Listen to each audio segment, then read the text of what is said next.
The best places to see touring Switzerland. Switzerland is a land of charming stereotypes. Idyllic mountain meadows nestled below soaring peaks. Heidi-like villages, where the alpine air resonates with the clang of cowbells and church bells. A country, where fast trains whisk you between bustling cities, and old lake steamers glide lazily between centuries-old villages. What makes the country so fascinating is that the stereotypes are real, so real, in fact, one could argue that they barely scratch the surface. Little Switzerland has always been one of Europe's most popular travel destinations. Number 01. Zurich. When flying in or out of Switzerland, I found that Zurich is a good place to begin or end a vacation since its airport is top-notch. It's not only modern, but also close to the city by train, only a 10-minute ride. And you can take a train from the terminal and connect to anywhere in the country or throughout Europe, for that matter, since Zurich's main railway station is regarded as a Central European railroad hub. Number 02. Geneva. Set between nearby alpine peaks and the hilly terrain of the Jura, French-speaking Geneva lies in the bay, where the Rhone leaves Lake Geneva. With its humanitarian tradition and cosmopolitan flair, Geneva is the European seat of the United Nations and headquarters of the Red Cross, adding to its reputation as the capital of peace. Travelers find the city's old town, with its quays, lakeside promenades, elegant shops, parks and lively side streets, an inviting place to stroll.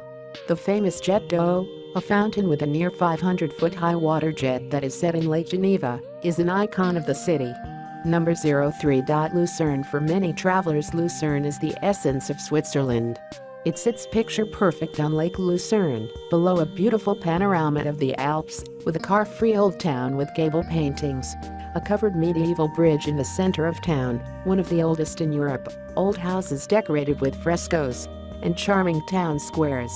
Travel outside the city to experience the beautiful views on a trip up one of its nearby mountains, or enjoy a steamship cruise along the beautiful lake. Lucerne is also a good starting point for excursions about central Switzerland.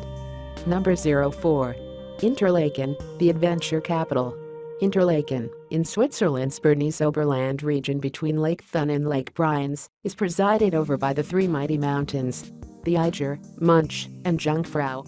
It's considered the adventure capital of Switzerland, thanks to its 45-plus mountain railways, cable cars, chair lifts and ski lifts that bring skiers and hikers to 150 miles of slopes, and a dense network of trails. In the warmer months, paragliders head for Beatenberg-Niederhorn, a popular area just 7 miles away, while those with less lofty ambitions enjoy cruises on Lake Thun and Lake Brienz aboard excursion boats, including historic paddle steamers. Number 05. Basel, the Art City. Shoehorned between Germany and France and bisected by the Rhine, Basel is the third largest city in Switzerland. Given its geographical position, it comes as no surprise that it has a diversity of cultures as well as a multifaceted history. It also boasts a wealth of modern art and architecture, and its nearly 40 museums give it the highest density of museums in the country. Among them are the internationally known and popular Basel Art Museum, the Foundation Baylor and the Museum of Cultures, all of which attract a great many visitors. Basel Symphony Orchestra, Chamber Orchestra and Musical Theatre features international productions. Travelers know this city of art for its historic landmarks, including the large market square with its richly decorated red sandstone town hall and the late Romanesque Gothic cathedral. Number 06. Zermatt and its Matterhorn. In the Valais region of Switzerland, popular Zermatt lies at the foot of Matterhorn, the most photographed mountain in the world. It's located in the middle of an enormous hiking and ski region that encompasses 63 mountain railways and more than 200 miles of slopes. High above the city, the area called the Matterhorn Glacier P-A-R-A-D-I-S is Europe's largest and highest-lying summer skiing region, a place where many national ski teams train in the summer. Number 07. Engadin St. Moritz.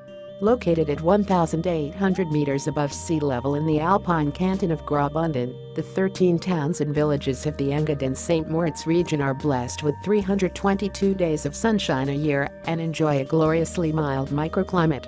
A city in snow at night in Switzerland, St. Moritz travelers are lured to the area by its chicness, authentic village traditions and unspoiled nature. The Upper Engadin provides spectacular mountain views, a seemingly endless expanse of lake plateau, and, to some, a magical quality in the light. Number 08. Bern, the capital. Of all of Switzerland's cities, it's Bern, the capital, that's most immediately charming. Crammed onto a steep-sided peninsula in a crook of a fast-flowing river, its quiet cobbled lanes are lined with sandstone-arcaded 500-year-old buildings that have changed little over time. The hills all around the city and the steep banks of the river are still heavily wooded. The old town of Bern is a UNESCO World Heritage Site, thanks in part to its 4 miles of arcades, which the locals refer to as Lobben, making it the longest weather-sheltered shopping promenade in Europe. Views of the area, especially of both the old town's clustered roofs and of the majestic Alps on the horizon, are beautiful. Number 09. Lake Lugano. The city of Bellinzona, capital of the canton, boasts 3 castles and a defensive wall and ramparts of the old market town that are listed as UNESCO World Heritage Sites. A half-hour to the south is the lovely city of Lugano, set on the lake of the same name. In the Lake Maggiore region, the lakeside town of Locarno enjoys what is probably the best climate in Switzerland, with nearly 2,300 hours of sunshine annually and an average annual temperature of 60 degrees Fahrenheit. The town has several cultural events, including an international film festival. Number 10. Appenzell. Although not as popular or as well known as the other Swiss cantons, the canton of Appenzell Innerrhoden is known for rural customs and traditions such as the ceremonial descent of the cattle in autumn and cultural events such as folk music and rustic dances, as well as hiking and biking tours in the Alpstein region. It's the smallest Swiss canton with only about 7,000 inhabitants, something that makes it appealing for those who want to escape the tourist crowds. Yeah.